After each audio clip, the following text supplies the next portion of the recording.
o'z hayotini dunyodagi eng oliyjanob ishga bag'ishlab kelayotgan siz azizlar bilan uchrashib turganimdan albatta xursandman. Tibbiyot xodimlari kuni bilan sizlarni yana bir marta chin qalbimdan tabriklamoqchiman. Sohada xizmat qilayotgan barcha xodimlarga bayram tuhfasi sifatida ikkita alohida qarorni imzoladim.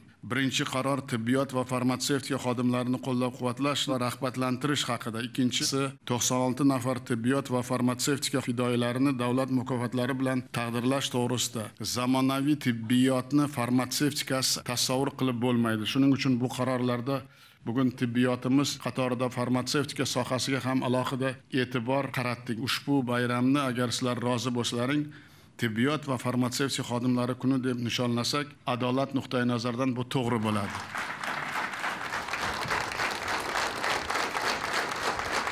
Ularning barchasi tibbiyot va farmatsevtika xodimlariga ko'proq izlanish, ilg'or davolash va profilaktika usullarini egallashda katta rag'bat, kuch-g'ayrat berishiga men albatta ishonaman.